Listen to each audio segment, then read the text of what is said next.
নমস্কাৰ প্ৰিয় আমাৰ জীৱনলগৰী ৰেডিঅ' শ্ৰোতা সংঘৰ সদস্যসকল। আজি আমাৰ জীৱনলগৰী ৰেডিঅ' সংঘৰ ৰেডিঅ' শুনা অনুভৱ এই শিতানত লগ পাইছো এগৰাকী ৰেডিঅ' প্ৰেমী শ্ৰোতা। তেওঁ হৈছে যোৰহাটৰ প্ৰণৱ প্ৰতিম নাথ। আহকচোন আমি প্ৰণৱ প্ৰতিম নাথৰ সৈতে অকণমান ৰেডিঅ' শুনা অনুভৱ সম্পৰ্কে তেওঁৰ পৰা জানো। তেওঁনো কেতিয়াৰ পৰা ৰেডিঅ' শুনি আছে, লগতে তেওঁ ৰেডিঅ' অনুষ্ঠানবিলাক শুনি কেনেদৰে উপকৃত হৈছে। প্ৰণৱ প্ৰতিম নাথ, হয় আপোনাক আমাৰ জীৱনলগৰী ৰেডিঅ' সংঘৰ ৰেডিঅ' শুনা অনুভৱ এই শিতানতে আপোনাক স্বাগতম জনাইছো। হয়, আপোনালোককো মই সাক্ষাৎকাৰ লোৱাৰ বাবে ধন্যবাদ জনাইছো। হয়, আমিও ভাল পাইছো আপোনাৰ দৰে এগৰাকী ৰেডিঅ' প্ৰেমী শ্ৰোতাৰ সৈতে কথা পাতিবলৈ পাই। প্ৰণৱ প্ৰতিম নাথ, পোনপ্ৰথমে আমি ৰেডিঅ' শুনাৰ অনুভৱ সম্পৰ্কে জানিম, কিন্তু তাৰ আগতে আপোনাৰ অঞ্চলৰ বিষয়ে যেতিয়া আমাক চমু আভাস দিয়ে তেতিয়া আমি কথা পাতিবলৈ সুবিধা পাম। হয় হয়, মোৰ অঞ্চলটোৰ নাম হ'ল তৰাজান। মই ইয়াৰ পৰাই ৰেডিঅ' শুনা আৰম্ভ কৰিছিলো।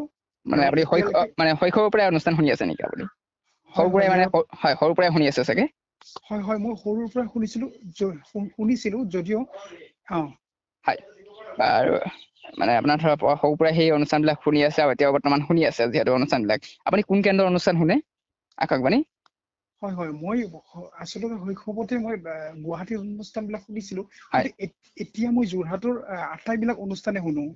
হয়, মানে আকাশবাণী যোৰহাট কেন্দ্ৰৰ অনুষ্ঠানবিলাক শুনে। হয় হয়, হয়, যিহেতু আকাশবাণী অনুষ্ঠানবিলাক সকলোবোৰ অনুষ্ঠানেই প্ৰিয়, তাৰ ভিতৰত যদি এই মুহূৰ্তত আকাশবাণী যোৰহাটৰ কেইটামান যদি অনুষ্ঠানৰ নাম ল'বলৈ কওঁ, তেতিয়া আপুনি কোনকেইটা অনুষ্ঠানৰ নাম ল'ব? আচলতে তেনেকে ক'বলৈ অকমান অসুবিধা হয়। নিশ্চয় মই নিশ্চয়, সকলোবোৰ আটাইবিলাকে অনুষ্ঠানেই ভাল প্ৰিয় পাওঁ। হয়, তথাপিও আপোনাৰ পৰা দুটামান যদি অনুষ্ঠানৰ নাম শুনো ভাল লাগিব। যুৱকণ্ঠ আৰু মোৰ হেল্ল' ৰ'দালি অনুষ্ঠান দুয়োটা মোৰ অতিকে ভাল লাগে। হয়, আকাশবাণী যোৰহাট কেন্দ্ৰৰ এটা বিশেষ অনুষ্ঠান কৃষক বাণী, হয় সেই অনুষ্ঠানটো শুনি আপুনি নিশ্চয় উপকৃত হ'ব পাৰিছে চাগে। হয় সেই হয় অনুষ্ঠানটিৰ হয় সম্পৰ্কত আপোনাৰ মতামত চমুকৈ দিব নেকি? হয় কৃষক হয়, বাণী যিটো অনুষ্ঠান, আচলতে সেই অনুষ্ঠানটোৱে মোক বুলিয়ে নহয়, কৃষক ৰাইজক হয় সকলো কৃষক শ্ৰোতাকে ৰাইজক হয় উপকৃত কৰিছে। মই অনুষ্ঠানটো শুনো, যথেষ্ট মানুহে ফোন কৰি হয় পেলাই জনাই, ধৰক অমুক মানে বেমাৰটো হৈছে, কি কি দৰৱ দিব লাগিব, তেনেকুৱা অনুষ্ঠানবিলাক তাত সমাধানবিলাক ইমান ধুনীয়াকে দিয়ে, সঁচাকে ভাল লাগে হয় অনুষ্ঠানটো। হয়, বাৰু ঠিক আছে, জানি ভাল লাগিলে আপুনি যে আকাশবাণী যোৰহাটৰ অনুষ্ঠানবিলাক লগতে আকাশবাণী তথা ৰেডিঅ' অনুষ্ঠানবিলাক শুনি ভাল পাই, লগতে উপকৃত হৈছে বুলি জানি। প্ৰণৱ প্ৰতিম নাথ, হয়, আপোনালোকৰ যিটো জন্ম ঠাইৰ কথা কৈছিলে, অঞ্চলটোৰ কথা যিটো অঞ্চলৰ কথা কৈছিলে, সেই অঞ্চলত ৰেডিঅ' শুনা মানুহ আছেনে? ৰেডিঅ' শুনা মানুহ যথেষ্টখিনি আছে। হয়, মানে ধৰক যথেষ্টখিনি আছে মানে নহয় এতিয়াও আপোনাৰ সেই হয় অঞ্চলটোত। বাৰু, প্ৰণৱ প্ৰতিম নাথ, হয় আপোনাৰ যিহেতু সেই অঞ্চলটোৰ বিষয়ে আমি অকণমান গম পালো, ইয়াৰ পৰা এতিয়া যিহেতু বৰ্তমান কভিডৰ পৰিস্থিতি চলি আছে, গতিকে হয় এই ক্ষেত্ৰত আমি আপোনাক সজাগ আৰু সাৱধানতাৰ প্ৰতি অকণমান যত্ন ল'বলৈ আমাৰ ৰেডিঅ' সংঘৰ পৰা আহ্বান জনাইছো, হয় যাতে হয় সজাগ আৰু সচেতন হৈ থাকে। আমাৰ ৰাইজকো আমি আহ্বান জনাইছো যাতে সচেতন আৰু সজাগ হৈ থাকে। আৰু প্ৰণৱ প্ৰতিম নাথ, এই মুহূৰ্তত যিহেতু আৰু এটা প্ৰশ্ন আপোনাক সুধিব বিচাৰিছো, আৰু এটা কথা সুধিব বিচাৰিছো, আপুনি এই মুহূৰ্তত যি হওক ৰেডিঅ' প্ৰেমী শ্ৰোতা আচলতে আমাৰ এই অনুষ্ঠান শুনি আছে, আচলতে তেওঁলোকে যথেষ্ট আপোনাৰ কথা শুনি যথেষ্ট ভাল পাইছে। এতিয়া যিসকল অনুষ্ঠান শুনা নাই, অথবা উঠি অহা যিসকল নৱপ্ৰজন্ম, তেওঁলোকক কিবা আহ্বান জনাব নেকি ৰেডিঅ' শুনাৰ ক্ষেত্ৰত? আচলতে আহ্বান বুলি নহয়, মই তেওঁলোক তাত পাব নেকি?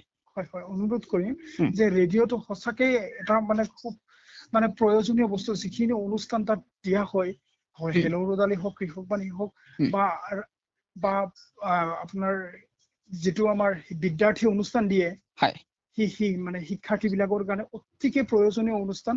গতিকে সকলোৱে শুনিব লাগে হয়, ৰেডিঅ'।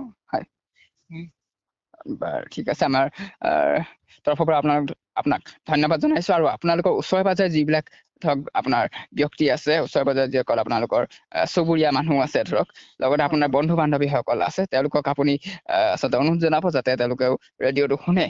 আৰু হয় সেইটোৱে আমাৰ জীৱনলগী ৰেডিঅ' সংঘৰ তৰফৰ পৰা আপোনালোকে অনুৰোধ, যাতে আপোনালোকে এনেদৰে যদি আপোনালোকৰ দৰে শ্ৰোতাসকলে আন লোকসকলকো যদি ৰেডিঅ' শুনিবলৈ উৎসাহ যোগায়, প্ৰেৰণা যোগায়, তেতিয়া আমাৰ আচলতে তেওঁলোকেও আচলতে ৰেডিঅ' শুনি যথেষ্ট উপকৃত হ'ব পাৰিব, নহয়নে?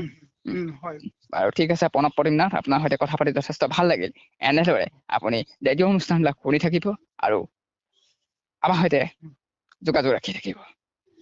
ঠিক আছে, আপোনাক লগ পাই ভাল লাগিল। আমাৰ জীৱনলগী ৰেডিঅ' সংঘৰ তৰফৰ পৰা আপোনাৰ দৰে এগৰাকী সদস্যৰ লগত, আপোনাৰ দৰে এগৰাকী ৰেডিঅ' প্ৰেমী শ্ৰোতাৰ লগত কথা পাতিবলৈ পাই আমাৰ যথেষ্ট ভাল লাগিল। ধন্যবাদ, মোৰো আপোনালোকৰ লগত কথা পাতিবলৈ পাই যথেষ্টখিনি ভাল লাগিছে। হয়। উম। ধন্যবাদ।